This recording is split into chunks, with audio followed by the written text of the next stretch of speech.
Chegavam curiosos e procurando investigar, mas logo mudavam de feição quando entendiam que os intrusos desejavam se situar naquelas paragens. Em poucos minutos, estabeleceu-se uma situação estranha e peculiar àqueles tempos. Os dois grupos ficavam face a face, começavam a gritar impropérios, a rosnar uns para os outros e a brandir suas armas. Quem cedesse seria atacado pelo outro e, provavelmente, morto. O grupo de Abram, menos numeroso, começou a retroceder, sempre encarando a malta cananeia, empunhando suas armas, procurando sair da aldeia. O restante dos aldeões os seguia, falando sua língua estranha e gutural, enquanto apontavam para longe, num convite inamistoso, para que saíssem daquele lugar. O grupo de Abram moveu-se de volta para a planície e eles andaram o suficiente para ficarem longe da aldeia. Naquela noite, com todos postando guarda, reuniram-se para decidir o que fazer. A má vontade do povo disse quem deixara Abram bastante prostrado, e como golpe de misericórdia, a quase luto deixara com os nervos em frangalhos. O que faremos agora, mestre Abram? Este não é o único lugar do mundo, Eliezer. Procuraremos por terra e nos instalaremos. Mas Abram, como pretende ficar aqui? Você não viu como fomos recebidos? Não ficaremos aqui. Iremos mais a oeste. Quem nos diz que não haverá mais terras ocupadas a oeste? Não sei, mas teremos que ir cada vez mais a oeste. Não podemos voltar a Arã. Não podemos ficar aqui. Confiemos em Yahvé que haveremos de encontrar uma terra fértil. Não havia muito o que discutir. Era preciso confiar e seguir adiante. Abrão dirigiu-se para o oeste. Seu pequeno grupo de pessoas era enxotado de cada lugar a que chegava. Dirigiam-se cada vez mais para fora da terra de Canaã, enfrentando o desprezo e a desconfiança dos habitantes daquela terra. No 8º dia, tendo dado ou trocado várias de suas cabeças do rebanho, chegaram a um local relativamente deserto, perto do Negev.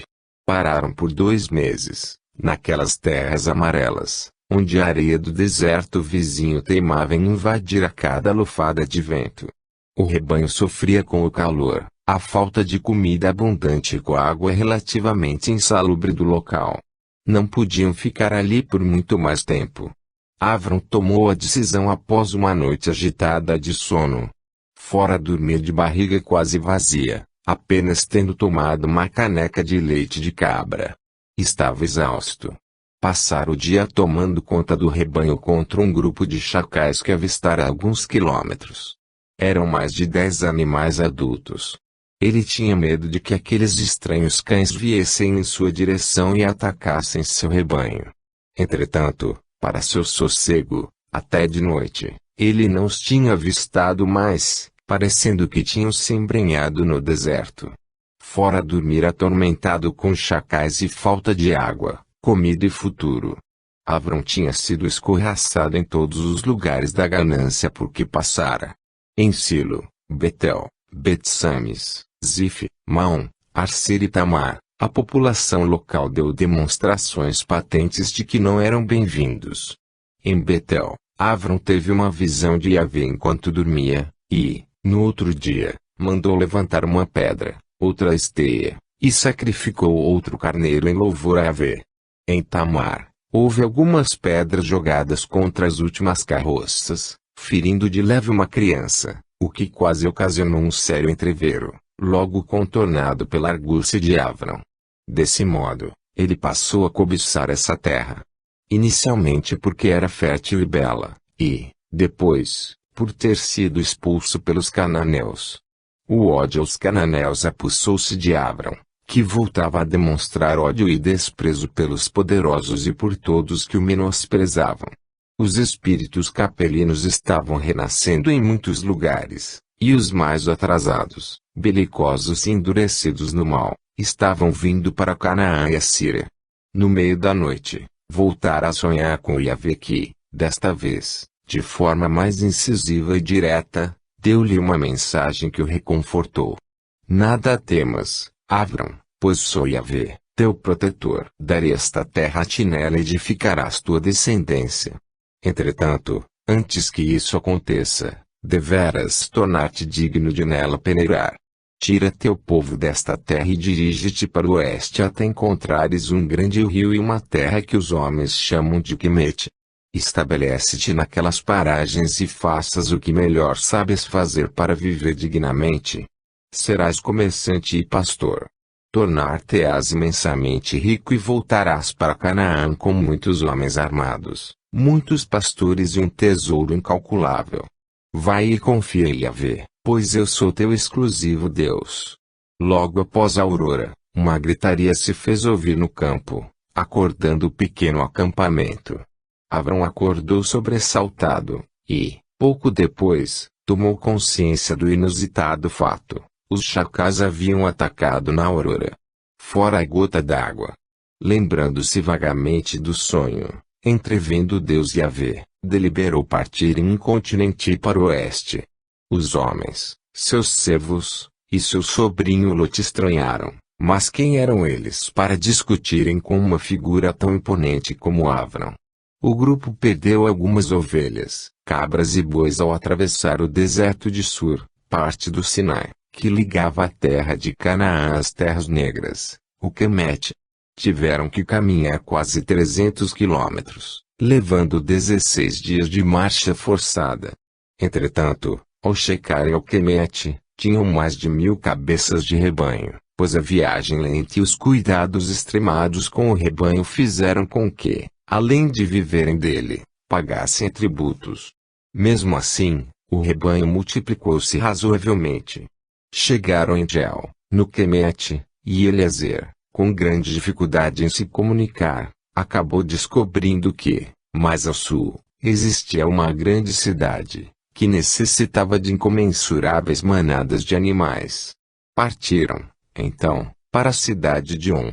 Avrão estava sendo guiado, pois, naquela cidade, onde existia o famoso templo da Ave Benu, mais tarde chamada de Fênix pelos gregos, havia uma enorme carência de ovelhas. Havia 2 templos importantes na cidade, sendo um o santuário da Ave Benu, e o outro de Harakti. Ambos consumiam grandes quantidades de cordeiros, sendo, portanto, o local ideal para um pastor ganhar a vida honestamente. Yahvé, por sua vez, recebia sugestões de Orofiel, aceitando-as de bom grado, pois fora o grande espírito que o induzira a encaminhar Avrão para o Egito, pois sabia que naquela florescente civilização, Avrão teria maiores oportunidades de progresso material e espiritual. Avrão, um completo estranho na cidade, assentou-se numa das entradas, já que a cidade não era fortificada. Visitou-a demoradamente e descobriu o templo. Mesmo contra seus princípios, entrou no imenso templo e andou pelas colunatas cuidadosamente. Durante alguns dias foi descobrindo como e onde se vendiam os carneiros, e a que preço de troca, já que as moedas não eram difundidas no Quemete. A primeira coisa que se esforçou em fazer foi aprender a língua, e, depois, divulgar seu produto. Estava muito bem provido de terneiros que podia vender. Trouxe os melhores, cerca de 30, para perto do templo e os vendeu em menos de 1 hora. Os meses se passaram, e Avrão e seu grupo conseguiram melhorar em muito sua vida e davam graças ao Senhor Yahvé publicamente. No Quemete, a criação de animais nunca fora uma atividade permanente e exclusiva. O que contava era a agricultura e com exceção de algumas celebrações para o boi Apis, paradigma do bovino, as criações de animais sempre foram privadas, apenas para atender às necessidades caseiras.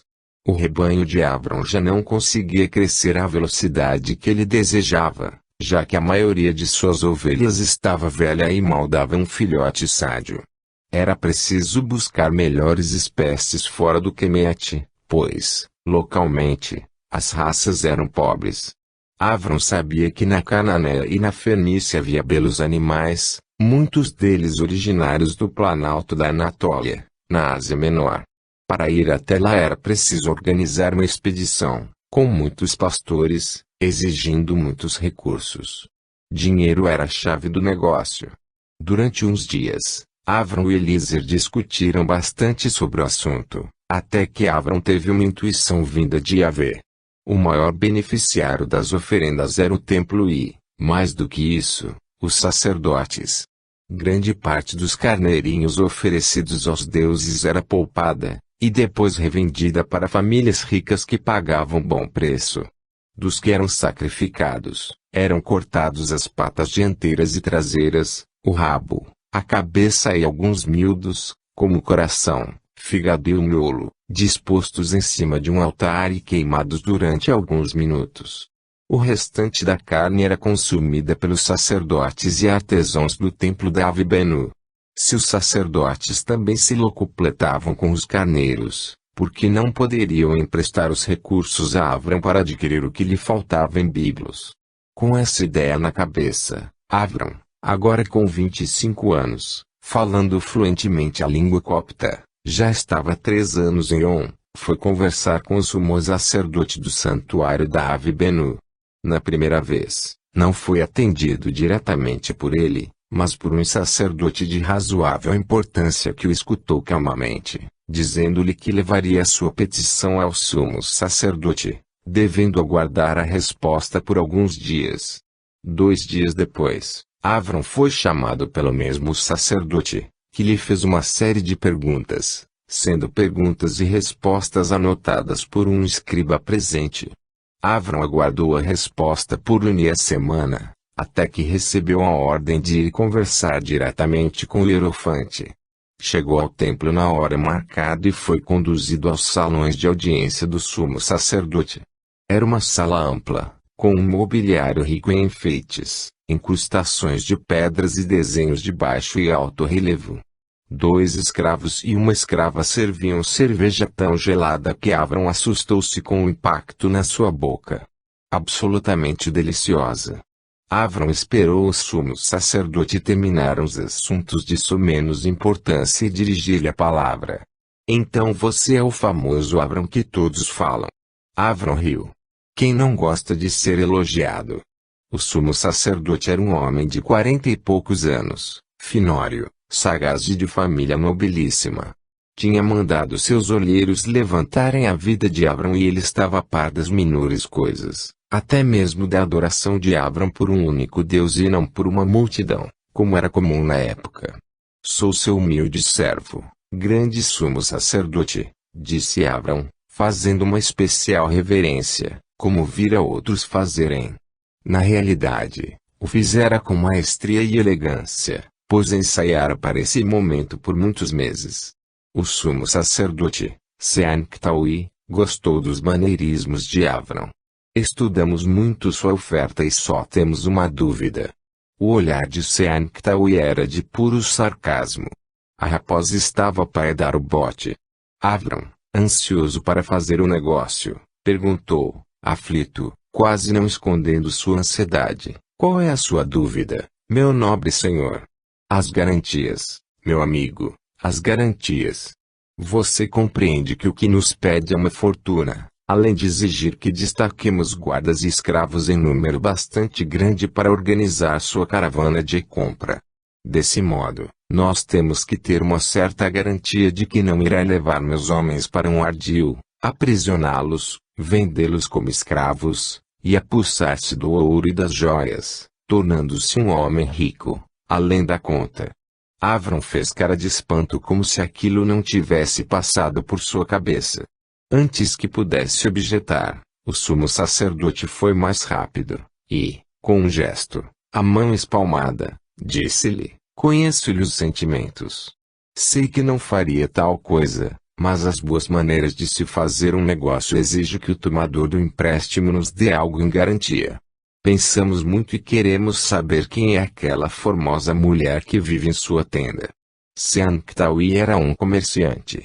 Queria ficar com a esposa do tomador do dinheiro como uma garantia de que o homem não iria fugir ou fazer alguma vilania. Seus olheiros lhe disseram que a mulher era de uma beleza estonteante, e isso seria uma garantia suficiente. Por outro lado, Avram sempre fora um estrangeiro vivendo em terras estranhas. Desconfiava dos quemetenses, crendo que todos eram seus mortais inimigos. Estavam, pensava ele, à espreita para assassiná-lo e tomarem seus bens e sua mulher.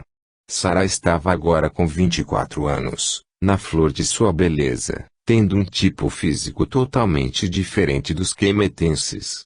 Era alta, acima de 1,75 m, esguia, com pernas longas e delgadas, cabelo liso e sedoso, de um castanho dourado e com olhos cor de mel. Seu busto, alto e farto, era a coroação de um corpo escultural, de cintura fina e quadris arredondados. A mulher era uma deusa de chamar a atenção de qualquer um. Isso fazia com que Avram vivesse sobressaltado, achando que poderia ser morto por causa dela. Por outro lado, o sumo sacerdote não tinha más intenções para com ela, apenas desejava uma garantia real de que o homem não fugiria com o dinheiro. Nada mais justo, é minha irmã Sarai. O sumo sacerdote franziu a testa e cruzou os dois braços no peito. Pensamos que fosse sua esposa. Avram deu um risinho nervoso e disse, com a voz levemente trêmula, não, meu nobre senhor. Trata-se da única irmã que tenho e cuja guarda me foi confiada pelo meu falecido pai. Sean-Ktaui pensou rapidamente e concluiu que tanto fazia uma esposa como uma irmã. Uma irmã, pensando bem, falando para consigo mesmo, é até melhor do que uma esposa. Entendo. Bem. O que desejamos é que ela fique conosco enquanto você estiver fora. Será nossa mútua garantia. Aqui nós a protegeremos contra os vilões, já que você estará fora, e ela será nossa garantia de que você voltará. Quero que entenda que se você não voltar, sua irmã será vendida como escrava e permitirá que consigamos nos ressarcir das perdas. Por conta, posso lhe assegurar que ninguém a molestará enquanto estiver sob nossos cuidados. Sean-Ktaui estava testando Avram. Os quemetenses, especialmente os nobres, casavam-se com suas meias-irmãs para manterem a fortuna em suas próprias residências. O sumo sacerdote acreditava que, se fosse sua esposa, ele diria que tal coisa não era possível e o negócio não seria concretizado, mas se fosse mesmo sua irmã, ele não se importaria tanto. Para Avram, no entanto, mais importante do que Sarai, era fazer um negócio longamente ansiado que o possibilitava não só tornar-se um homem rico e poderoso, mas amealhar recursos suficientes para sair do Quemete e voltar a Canaã, local que o cativara pela beleza e angustiara pelo fato de ter sido dilavelmente enxotado. Não vejo nenhum problema em colocar minha irmã sob sua guarda.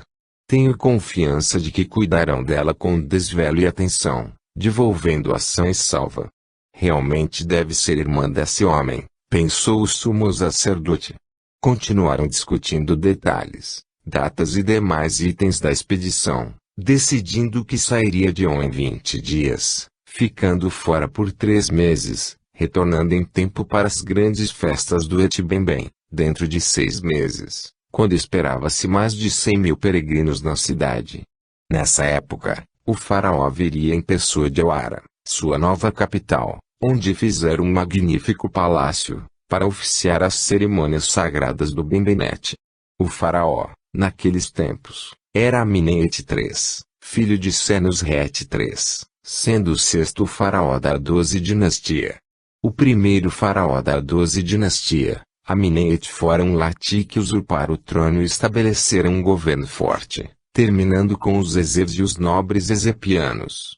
Seus filhos Senusret, mais conhecido pelo nome grego de Sesostris, ampliou os domínios do Quemete e transferiu a capital de Oazete para Itoui, nas margens ocidentais do Iterou, pouco acima da planície de Gizeh, onde as 3 maiores pirâmides já tinham sido construídas há 1000 anos atrás por Quiu, Cafre e Mencaré, respectivamente conhecidos como Queops, Quefren e Miquerinos, que são os seus nomes gregos. Sarai era filha de Tare com uma outra mulher, que não a mãe de Avram. Ele tivera 3 mulheres sendo que uma morrera de parto e ele ficara com 2. A mãe de Sarai era Suméria, tendo uma descendência de uma tribo indo-europeia de cabelos castanhos alourados, o que lhe dera a bela cor dos cabelos e os olhos dourados. Quando fizera 14 anos, darei a destinar a Avram, seu meio-irmão, um homem que demonstrara uma certa rudeza no leito, com unia pressa em terminar, o que não a fizera conhecer o que era o prazer. Ela mantinha-se calma e calada na maioria das vezes, mas era um tufão quando irritada. E naquele dia, em que foi avisada de que ficaria no templo enquanto o marido estivesse fora, ela foi ao paroxismo da irritação. Nunca Avram a vira tão furibunda e fora de si. Você me trata como se eu fosse uma reles prostituta. Logo eu que sou sua irmã e esposa. E esse é o tipo de amor que você me dedica. Avram procurava apaziguá-la com explicações racionais. Sarai, minha esposa e irmã, você precisa compreender a posição em que eu me encontrava. O sumo sacerdote teria me matado se soubesse que eu era seu marido. Como irmão, ele me manteve vivo em sua homenagem. Além disso, eu não a estou repudiando. Apenas, estou colocando-a na segurança do templo enquanto eu estiver fora. Mentira. Tudo não passa de mentiras. O sumo sacerdote irá dispor de mim como se fosse uma qualquer. Irá me convidar para seu leito e que devo fazer? Devo aceitar. Devo me tornar a prostituta para que você alcance seu objetivo. Avram fechou o senho e disse-lhe, saindo da tenda em seguida, faça o que sua consciência julgar que deve ser feito. Sara estava por demais irritada para chorar. Naquele instante, se pudesse, teria esganado Avram com suas próprias mãos. Não que ela tivesse amor ou carinho especial por aquele homem rude, mesquinho e egoísta, mas a forma como fora tratada, e além de qualquer decência. Era óbvio que seria constrangida a dormir com o sumo sacerdote e sabe-se lá mais quem, e essa falta de respeito de Avram por ela que a irritava. Estava sendo tratada como simples mercadoria de troca, e teria que aceitar resignada. 20 dias de intensos preparativos foram levados a cabo. Avram reuniu 12 escravos, além de 30 soldados, que vigiariam os tesouros. Fora-lhe permitido levar apenas um dos seus servos, além do sobrinho Lot, que agora estava com 21 anos. A caravana saiu silente de uma data marcada, enquanto que, na véspera, Sarai fora levada para o templo, sendo entregue na ala das mulheres com toda a pompa que a circunstância merecia. Fora lhe dedicaram um aposento amplo e, para cuidar dela, destinaram-lhe uma escrava chamada Agar, uma quemetense, mescla de belíssima núbia, negra como uma noite sem luar, com uma mita de pele marrom. Agar era uma mestiça bela que mantinha os traços faciais suaves dos amitas e as formas vigorosas e generosas dos núbios. Sua cor de pele era um marrom escuro, de cabelo encaracolado, denso como uma mata, que ela mantinha cortado curto, quase tonsurado. Vestia-se como todas as escravas, com uma tanga cingilha à cintura, apenas escondendo os pelos púbicos. As duas mulheres tão diferentes, e, ao mesmo tempo, tão iguais em sua falta de direitos, deram-se muito bem de imediato. Agar era calma e quieta, só falando quando lhe era dirigida a palavra, e Sarai, estando em lugar desconhecido, só tendo a escrava como amiga, afeiçoou-se a ela. 2 dias depois que Avram saiu, Seanctaui fez seu movimento para com a bela prisioneira. Mandou chamá-la para jantarem juntos em seus aposentos íntimos. Sarai foi preparada por Agar, com banhos perfumados, roupas de linho fornecida por sacerdotisas do templo e seus cabelos penteados com pentes de osso e presos com flores, para enfeitar aquilo que não precisava de embelezamento. A túnica era tão transparente que se podiam ver as curvas de seu corpo generoso. O sumo sacerdote a recebeu como se fosse uma deusa vindo do Duat. Foi cortês, gentil e amável. Acumulou-a de presentes e mandou que os escravos a servissem como se fosse uma das esposas principais do faraó Amenemhet III. A noite foi perfeita. O vinho doce mais forte fez seu trabalho junto a Sarai, relaxando-a para o bote final do sacerdote. A comida, as músicas tocadas por um arpista escondido em aposento contíguo, a luz, e, finalmente, A forma gentil e delicada de ser tratada por Sean-Ktauyi fizeram com que Sarai se entregasse sem grandes dificuldades. Mais tarde, no outro dia, refeita das emoções da véspera, recordando cada momento, ela chegou à conclusão de que fora a melhor coisa que lhe acontecera em toda a sua existência. Aquele homem, suave e cheiroso, banhado e perfumado, de mãos sedosas, quase feminis, a amara com tanto arrebatamento, levando-a aos cumes do prazer. Sarai tornar-se-ia amante deste homem que a fizera retirar de dentro de si o máximo de feminilidade possível. Avram passou a ser uma pálida imagem a importuná-la em certos acessos de moralismo, que, pouco a pouco, tornavam-se cada vez mais remotos e interessados. O absurdo da situação é facilmente inteligível. Um homem apaixonado, que ama e é amado, jamais colocaria sua esposa em tal posição. Entretanto, Avram não amava Sarai. Ela era apenas uma empregada doméstica mais qualificada. Os nômades precisavam liberar rapidamente as pessoas de suas tendas. Uma mulher era um peso, um fardo a ser carregado, nutrido e de baixo retorno, especialmente se fosse uma filha. Uma esposa era valiosa, podia cozinhar, lavar e remendar roupas, além de catar certos alimentos no mato e buscar água nos córregos. Servia também para gerar filhos, preferencialmente homens. Desse modo, após 10 anos de casamento, um homem com 3 mulheres podia gerar mais de 15 filhos, e formar, no decorrer dos evos, um poderoso clã. Ao alcançar os 60 anos, teria mais de 100 pessoas no seu grupo, e isso era segurança, poder e realeza, principalmente para os nômades. Sarai, no entanto, demonstrava ser estéril, não tendo tido filhos desde que casara com Avram. Na realidade, ele não estava muito preocupado com filhos, o que desejava era poder, riqueza e reconhecimento social entre os mais ricos. Sua viagem a Biblos foi um sucesso acima de expectativa. Avram precisava comprar matrizes e maréis. Um bom marel podia cobrir uma infinidade de matrizes, mas após certo tempo, ele estaria cobrindo suas próprias filhas e netas, e assim depauperando a raça.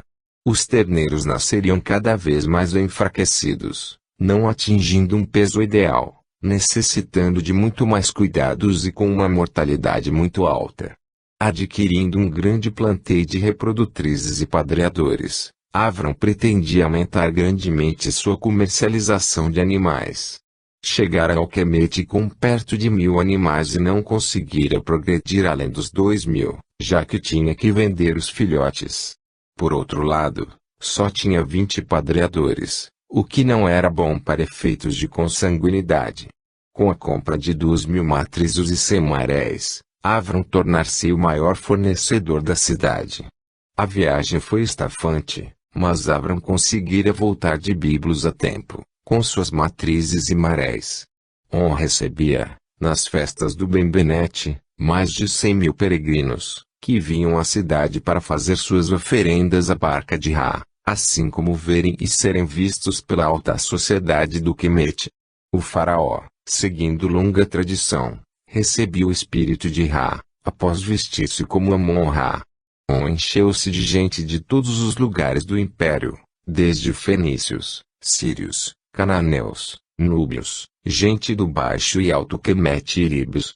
Os estrangeiros vinham mais para tratar dos assuntos do Estado assim como fazer bons negócios.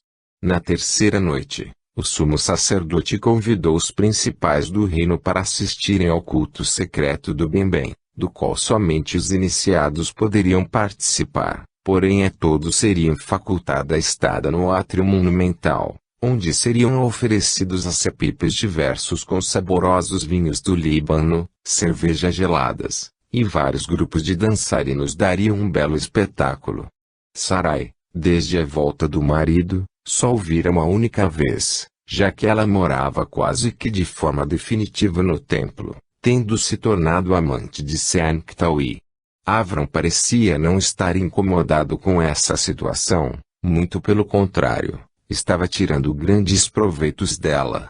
Desconfiava da situação, mas não se importava, já que adiar a cena de diversos pagamentos a serem feitos ao templo com tolas desculpas, aceitas complacentemente por Sanctaui. Por outro lado, Sarai tornara-se exímia amante, tendo aprendido com o sacerdote uma variedade de posições e inúmeras técnicas de dar e receber prazer, que a colocavam entre as mais bem reputadas cortesãs de seu tempo.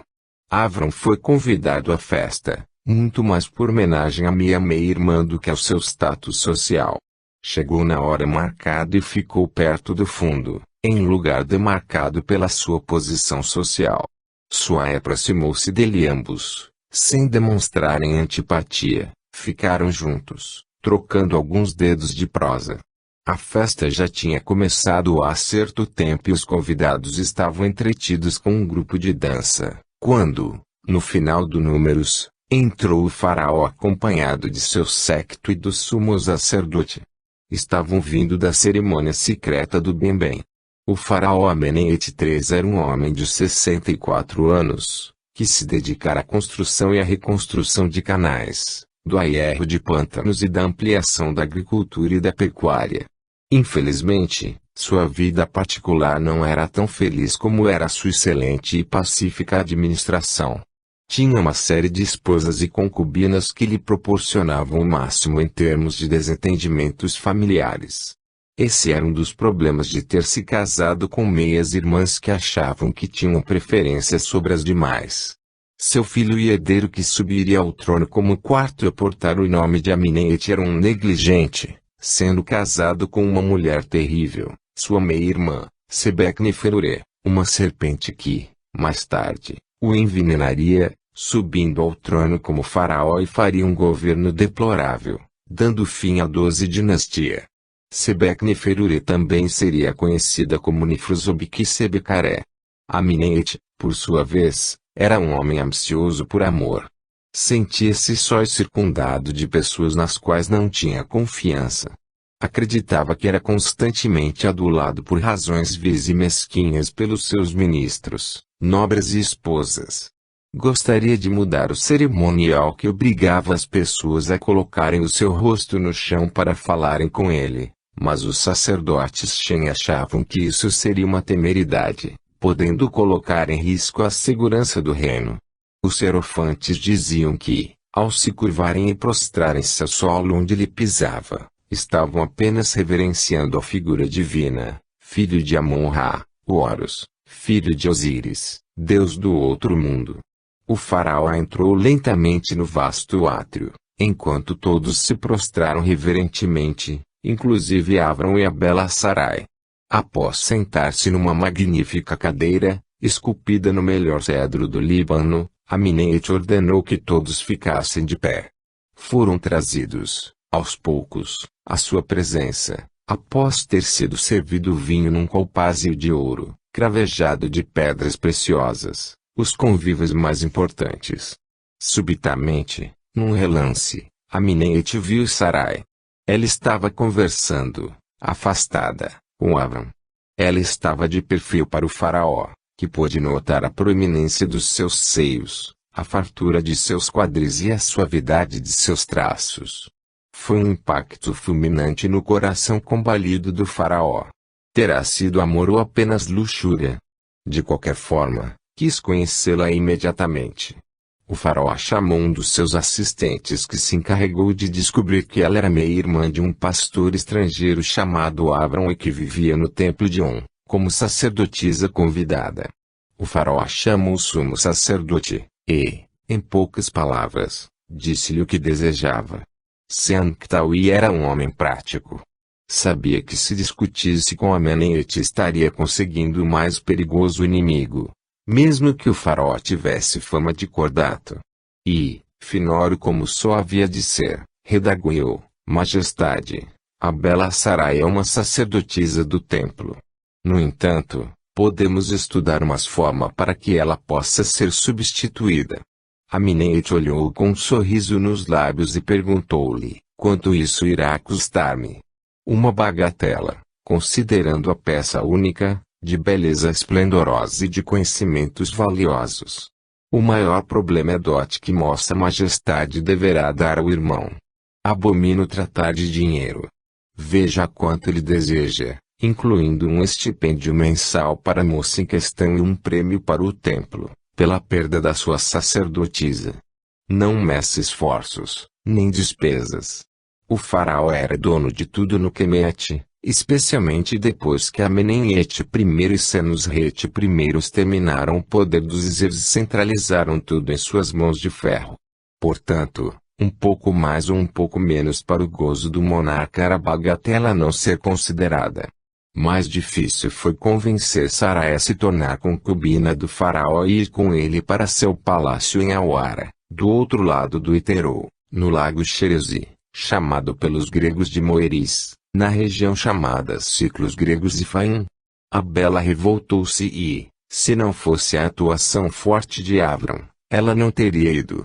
Para Avram, o que lhe fora proposto era uma fortuna incontável, daria para pagar o templo e ainda assim sobrariam recursos para adquirir alguns escravos. Para o sumo sacerdote, os recursos eram de tal monta que o que foi dado a Avram era a quinta parte do que ele recebeu em joias, móveis e casas, quase todas arrestadas de inimigos do Estado incorporadas ao patrimônio faraônico. A bela Sarai, por sua vez, além de levar sua escrava quemetense, Agar, receberia mensalmente o suficiente para viver sua velhice confortavelmente, além de uma casa bela e confortável, ao lado do palácio real, onde ele entreteria o faraó. Ele, prudentemente, não a desejava misturada com a camarilha real, era conhecedor do ambiente degradado de seu harém. Antes de partir para Awara, o faraó conheceu intimamente Suai, e viu que tinha feito um excelente negócio, porquanto jamais se sentira tão viril, entusiasmado e apaixonado, como quando estava com a bela estrangeira. No outro dia, a caravana real partia de barco para o sul levando Sarai para 6 anos de agradável convívio com um monarca extremamente espirituoso, afável e culto. Tratava Sarai ainda melhor do que o sumo sacerdote, não tendo, entretanto, os mesmos arroubos sexuais, mas, o que fazia, deixava-a satisfeita. Abram nunca fora chamado para visitá-la, e, durante os 6 anos em que Sarai viveu com o faraó, ele não a viu, até que um dia ele foi chamado ao templo de On pelo sumo sacerdote que desejava falar com ele urgentemente. Quero que você seja honesto pelo seu Deus. Sarai é sua esposa ou sua irmã? Avram sentiu na voz do sumo sacerdote o perigo. O homem estava pasmado. Sua voz traduzia uma forte ansiedade. Seria hora de mentir ou de ganhar tempo, questionava-se Avram. Por que você me pergunta algo que já sabe? O sumo sacerdote colocou a mão na cabeça e disse, então, só pode ser um embuste para desestabilizar-me. Meu amigo, o que foi que lhe aconteceu? Avram era sincero. Se o sumo sacerdote fosse trocado por outro, como esse iria se comportar com ele? Cobraria as antigas dívidas que foram perdoadas na época da venda de Sarai, ou mandaria arrestar seu rebanho para pagamento? Seanctal sentou-se, serviu-se abundantemente de vinho e bebeu quase tudo de uma talagada. Passou a mão na cabeça tonsurada para retirar o suor que lhe empapava a testa e a calva, mostrou o vinho para Avram num convite para servir-se, o que ele fez preocupado e vagarosamente, enquanto o outro começava a falar. Sarai conquistou o coração e a mente de Amenemhet, de tal maneira que ele passou a viver mais na sua casa do que no palácio. Lá, naquele antro de víboras, as mulheres do faraó passaram a assolar os ministros e o tali para que derribassem o rei, entronizando seu filho. Nada conseguiram, mas o rei vem sofrendo de grave moléstia e as mulheres voltaram à carga, especialmente a filha do faraó, casada com o sucessor do trono. Sebekneferure é sagaz, age como um chacal, que Anubis me perdoe, e vomita Sídias e destila veneno como uma naja, que a deusa Naja Odjit seja condescendente comigo. Avram, acomodado em almofadas, as quais preferia aos móveis, que julgava incômodos, escutava atentamente a narrativa. Deste modo, Sebecknifferure foi até o templo de Amon-Ra em Petzold, aquele poço de devassidão que ousam chamar de santuário, e conseguiu, mediante sabe-se lá que artifícios, que alguma pitonisa vaticinasse contra sua irmã e você mesmo. Avram olhou estarrecido para o sumo sacerdote. E, meu amigo, até você está envolvido nesse fementido episódio. Dizem que Sarai é sua mulher e que por causa desse grave crime, o de ter relações com uma mulher casada, os deuses atacaram Faraó com uma rara doença, que o faz defecar sangue, emagrecer a olhos vistos e prosterná-lo de fraqueza. Dizem que você é um terrível bruxo, cujo deus de vingança que você tanto aladeia, dominou a mente de nosso Faraó, e que eu, pasme a cadela Mainate que carrega as almas dos réprobos ao inferno, sou seu sectário, lendo transformado esse templo de esperança num covil de ladrões e oportunistas. Havia lógica que o templo de Amon-Ra em Petzold quisesse desmoralizar o templo da Ave-Ben-Union, já que esse último recebia muito mais gente do que o templo de Oazete. Destruir Sarai era uma atitude tipicamente feminina de acabar com a concorrência, mas atacá-lo, ele Avram, não tinha lógica. Por isso, volto a lhe perguntar se você algum dia conheceu intimamente sua irmã. Avram coçou a barba. Não era hora mais de mentir. Tanto ele como o sumo sacerdote estavam metidos na mesma enrascada. Serei seu confidente. Ela é minha legítima esposa, dada pelo meu pai. Ela realmente é minha meia-irmã, filha do mesmo pai, só que de mãe diferente. Conheci sua intimidade por diversas vezes. Por Erichefe, por que não me disse isso logo? Tive medo de que não faria o empréstimo. Pensei que mandaria me matar. O sumo sacerdote olhou para o teto, como se procurasse a resposta, e, sem o que dizer, olhou consternado para Avram, que o relaxou um pouco da tensão da confissão, e perguntou-lhe, grande Seanctaui, como soube de tudo isso? Avram, tenho espiões em todos os templos, nos palácios dos reis e dos nobres, e, até mesmo, entre os pastores ricos da cidade. Nada me escapa. Tudo sei. Fui informado por um monge amigo do templo de Amon-Ra. Estranho que eu saiba de tudo, e que, mesmo assim, você me tenha enganado com tamanha facilidade. Que ironia, eu, o homem mais bem informado do reino, ser enganado por um simples pastor de ovelhas. Avram já estava senhor de seus nervos. Estivera tenso no início da conversa, mas agora era-lhe que sentia-se mais calmo. Quando soube disso? Há poucos instantes. Será que a víbora já chegou em Toi? Provavelmente, sim. Então, só me resta uma coisa a fazer. Ir até lá, tirar Sarai das garras de Sebecknifferure e sair do país. E você irá para onde? Para onde Yahvé, meu Deus, levar-me? E dizendo isto, Avram levantou-se e partiu celeramente. Levou quase meia hora para chegar ao seu acampamento, que já era algo de portentoso, pois havia cerca de 600 tendas espalhadas por quase 1 quilômetro, com 18.000 cabeças de rebanho, 1.000 e poucos pastores e 2.000 pessoas entre mulheres e crianças.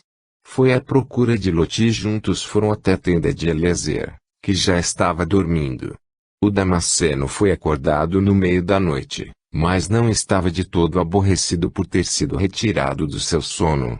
Em poucos minutos, Avram explicou a situação e deu as ordens. Na primeira hora da manhã, Eliezer e Loti levantarão um acampamento, dirigindo-se para Gel, na entrada do deserto de Sur. Andarão lentamente, não quero que os terneiros morram, ou as matrizes sofram e nem os padreadores fiquem estressados. Os homens mais fortes deverão ser divididos em 2 grupos. Um na frente com Eliezer, que conhece o caminho, e o outro defenderá a retaguarda sob o comando de Loti. Eu estou indo buscar Sarai e levarei comigo 2 dos mais fortes guerreiros, e depois de fazer o que devo fazer, me encontrarei com vocês em Gel. Não vá, meu tio. Sarai não merece esse devotamento de sua parte. A história que corria é que Sarai o havia abandonado para ser concubina do faraó. Somente o sumo sacerdote e ele conheciam a verdade. Cale-se, Lot. Não julgue o que não conhece. Saiba que Yahvé ordenou-me, e, portanto, irei buscar minha mulher sem discutir. Avram fez uma pequena pausa e disse, Engel, vocês me esperarão por 15 dias. Se eu não checar nesse tempo, dividam entre si o rebanho e os homens, e um parinei para o sudoeste e o outro, para o nordeste. Ficarão apartados um do outro para que o rebanho não se misture e advenham sérias contendas por causa dos animais. Ficarão em contato, para que um defenda o outro, no caso de algo grave ou algum ataque externo. No caso de minha morte, você, Eliezer de Damasco, será meu herdeiro, já que me ajudou a construir o que tenho hoje. Tenho dito e partirei agora para Uara com meus 2 guarda-costas. Avram saiu da tenda e sumiu na escuridão. De manhã, junto com seus 2 guerreiros, tomaram um barco e subiram o Iterô em direção ao Azete. No final da tarde, atracaram em Menefer, onde se alimentaram e repousaram. No segundo dia, compraram 3 camelos e seguiram os poucos quilômetros no lombo dos animais até Itoi, onde o magnífico palácio de Aura podia ser visto de longe. O faraó estava muito doente, praticamente em estado agonizante. Já não estava indo mais para a casa de Sarai. A sua filha, Sebek-Neferure, chegara na véspera, tendo contado a todos no palácio o que descobrira no templo de Amon-Ra em Petizout. A maioria não prestava atenção à víbora. De que adiantavam intrigas palacianas se todos sabiam que o faraó, que reinara por 50 anos, estava à morte?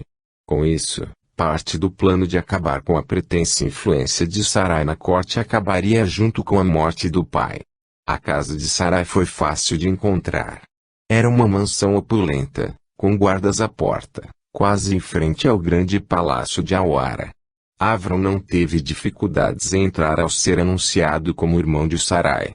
Ela o recebeu com certo distanciamento, enquanto que Avram procurou levá-la para um aposento escondido para que pudessem falar sem serem molestados.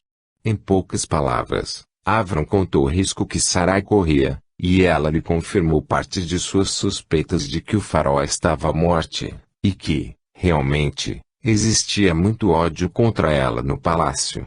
Pensei que jamais iria vê-lo de novo, disse Sarai, num rompante de ternura. Avram olhou e sorriu, meio sem jeito. Por que veio me buscar? Sarai perguntou, esperando um mínimo de carinho do marido. Jamais deixaria você em perigo. Você foi colocada em minhas mãos por nosso pai. Então, se era por obrigação que Avram vinha a buscá-la, pensou Sarai, que seja então, concluiu, resignada. Deu ordens a Agar e mais 2 escravas no berço para empacotarem tudo. Na estrebaria da casa, havia 2 burricos que serviram muito bem para carregarem 4 baús cheios de joias, roupas, utensílios domésticos importantes e raios, e alguns pedaços de ouro, prata e marfim. Sarai era uma mulher riquíssima.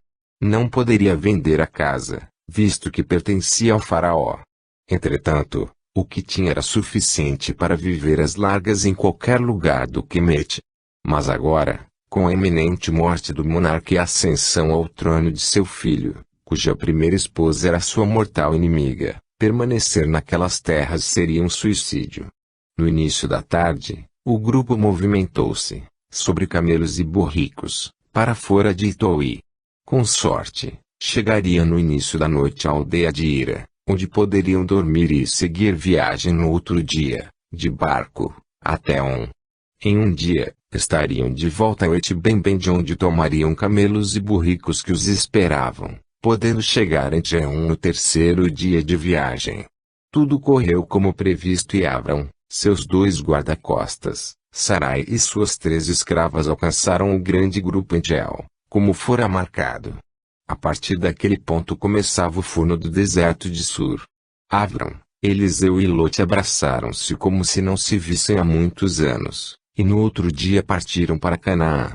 Uma nova fase da aventura de Avram iria iniciar-se. O Quemete o fizera riquíssimo e agora poderia usar esse poder para estabelecer-se no local próprio. Capítulo 3. O grande grupo dirigiu-se inicialmente para Betel, onde já estiveram alguns anos antes, e 15 dias depois, tendo andado 300 quilômetros, a caravana chegou ao seu destino. Havia vários grupos de cananeus e outro povo de raça parecida chamado de ferezeus que logo vieram antipatizar-se com Avrão. Seus chefes vieram fortemente armados com alguns guerreiros e postaram-se perto do acampamento, tendo sido convidados a entrar e não aceitando. Exigiram a presença do chefe, e Avrão, com mais de 500 guerreiros, que também eram pastores, foi ter com eles. A discussão foi tensa e Avrão notou que teria que tomar aquela terra à força ou então retroceder. Pensou bem e discutiu o assunto com Eliezer e Lote, após terem tido a reunião com os chefes cananeus da região. Para ficarmos aqui, teremos que lutar. Eles, além de serem em número superior a nós, poderão nos atacar à noite, tomando nossas ovelhas. É preferível retrocedermos até Quiriate-Arbé, que é uma área menos populosa do que aqui. E assim foi feito. Foram doadas 100 cabeças de ovelhas para os cananeus e o grupo começou a voltar pelo caminho que viera até Quiriate-Arbé, que seria mais tarde chamado de Hebron. O caminho para Quiriate-Arbé foi repleto de problemas. Houve acidentes fatais, uma briga entre dois homens por causa de uma mulher, e, finalmente, quando o rebanho alcançou uma pequena lagoa, os pastores começaram a discutir e brigar pelo direito de beberem primeiro. Realmente, quem bebe depois, encontra água turva, imprópria para o consumo. Avrão chamou Eliezer e Lote. Discutiram a situação e decidiram: somos demais para ficarmos juntos. Lote, você já é adulto e obedecendo às ordens de meu pai Tarê, você se apartará com metade de tudo, inclusive famílias. Escolha para onde quer ir, pois ficarei aqui em Quiriate-Arbé. Os anos que passara no Quemete fizeram de Lote um homem completo, tendo se casado com uma bela quemetense, que aceitara a fé em Yahvé. Ele era absolutamente alucinado pela mulher, sendo monógamo por opção. Meu tio, apartarei de vocês pela manhã, indo em direção ao rio Jordão e lá encontrando uma terra que me seja generosa. Avisarei onde eu vou lixar morada com meu grupo. No outro dia, cerca de 3.000 cabeças de rebanho foram separadas de forma aleatória e pouco menos de 500 famílias se juntariam a Lote e sua mulher. Tomaram o caminho para o sudoeste, em direção ao Jordão e ao vale de Sidim, onde existia o mar salgado. 5 dias depois, Lote alcançou o local, contornou lentamente o grande lago, chamado de Mar Morto, e desceu em direção ao sul, estabelecendo-se perto da cidade de Sodoma, onde foi bem aceito pelo rei do local, já que Lote era riquíssimo. O local era aprazível, um pouco quente do vento que vinha do deserto de Negeb, não sendo muito longe da pequena aldeia de Gomorra. Lote enviou um mensageiro ao seu tio Avrão para informar-lhe que estava bem e localizado em Sodoma. O tio, ao receber a mensagem, mandou erigir uma estela e matou um carneiro em louvor a Yahvé. A paz reinava entre os descendentes de Tarê. Avrão, ao se instalar em Quiriate-Arbé, procurou logo os principais mandatários da região. Encontrou 3 chefes de clãs que dominavam a região. Eram Aner, Escol e Mambré, originários de tribos cananeias e suas greis eram formadas por agricultores e pequenos rebanhos. As terras não eram extremamente férteis, mas eram mais do que suficientes para apacentar as ovelhas de Avrão. Ao se lixar em Quiriate-Arbé, ele fez um acordo com os 3 clãs para que se protegessem mutuamente, que não houvesse estado de beligerância entre eles e que houvesse o pagamento anual de uma parte da safra e do rebanho para cada um deles, gerando tributos comuns para se defenderem contra bandidos e tribos inimigas. Os anos correram quietamente, vendo ovelhas e crianças nascendo, o sol causticar aquela terra e as nuvens semearem a chuva mansamente nos vales de Canaã. Os 5 anos que se passaram desde a precipitada saída do Kemet fizeram ver também outras coisas. Avram, com 36 anos, ainda não tinha filhos e não mantinha mais relações sexuais com Sarai. Literalmente, viviam como irmãos. Avram sempre fora calmo em matéria de mulheres. Vivera com Sarai, mantendo conjunções carnais em que chegava ao clímax com rápidos movimentos. Depois, durante o tempo em que sua esposa tornara-se a favorita do faraó, ele mantivera raros e fortuitos casos com mulheres do Kemet. Com a volta de Sarai, ele se abstivera de tocá-la e se interessara por Agar. Mas como ela era escrava da esposa, não ousara dirigir-lhe a palavra ou aproximar-se dela.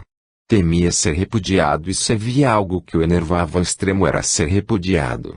A mulher observara que o marido não a procurava, demonstrando inusitado interesse pela escrava quemetense.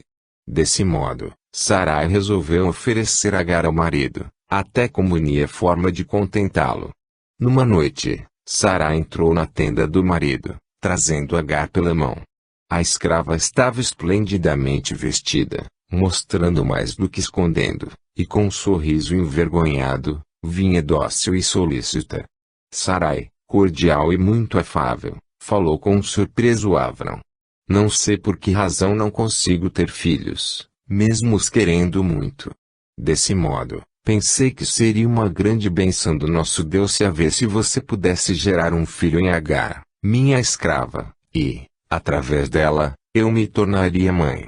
Você me faria esse imenso favor? Avram, tonto e aturdido com a proposta, meneou a cabeça positivamente, enquanto Sarai saía da tenda, deixando Agar em pé, à disposição do homem. Ele não se mexeu. Estava por demais assombrado para agir. Então, Agar aproximou-se dele e sensualmente ofereceu-se para ele. Aos poucos foi passando a mão no peito de Avram, descendo até o baixo ventre. Avram despertou de seu estupor e acariciou-a demoradamente, como nunca tinha feito com Sarai. Depois de um certo tempo, ele a possuiu febrilmente, chegando rapidamente ao clímax. Avram sofria de ejaculação precoce e acreditava que isso era normal, pois não conhecia a extensão do seu mal. Durante meses, Agar tornou-se a verdadeira mulher de Avram, dormindo o tempo todo em sua tenda. Sarai, no entanto, não estava satisfeita com esse novo arranjo. Ela queria instigar Avram para que lhe procurasse e seu ardil não dera certo. Imaginara que, ao levar Agar para satisfazê-lo, ele a procuraria para alguma forma de entendimento, e, desse modo, poderia seduzi-lo. Contudo, Avram dormia com Agar e não a procurava. Agar engravidou de Avram e comunicou o fato a Sarai. Desse modo, ela, astuta, combinou com Agar que não deveria ir mais à tenda de Avram, para forçá-lo a procurá-la. E, se assim o fizesse, deveria dizer que fora proibida de fazê-lo por Sarai, pois já estava grávida, não podendo mais submeter-se aos seus desejos. Avram estranhou que Agar não o procurasse e mandou buscá-la através de um dos seus servos. Agar mandou falar aquilo que Sarai combinara, e assim que soube que ia ser pai, Avram esqueceu-se de Agar e exultou-se com o fato. Nada podia ser mais agradável para um homem do que mostrar aos demais que era viripotente, podendo gerar filhos igual aos demais. Alguns meses depois, Avram colocaria o filho Ismael nos braços. Durante todos os 6 primeiros anos passados em Canaã, Avram administrara sua riqueza, repartindo-a com seus principais aliados e colaboradores. A cidade de Kiriat Arbé, mesmo tendo um rei próprio, era, na realidade, de Avram, tamanha sua riqueza e influência. Cada dia crescia mais a devoção de Avram por Yahvé, mesmo que, em seu coração, ele se ressentisse do fato de não ter tido filhos. A chegada de Ismael o fez sentir-se recompensado pelo tempo todo em que esperou por um rebento. Avram tinha 37 anos quando uma guerra eclodiu de forma nefasta e terrível. Naquele tempo, as terras de Canaã estavam sob jugo do faraó. Não era, no entanto, um jugo severo onde guardas armados do Kemet estivessem permanentemente de vigília, achacando o povo e recolhendo impostos vultosos. A dominação do Quemete não tinha alcançado a sofisticação que os romanos iriam impor no futuro. Os quemelenses haviam conquistado a Cananéia, que não era unir país, uma nação, e sim, unia colcha de retalhos de pequenos reinos independentes, que faziam alianças eventuais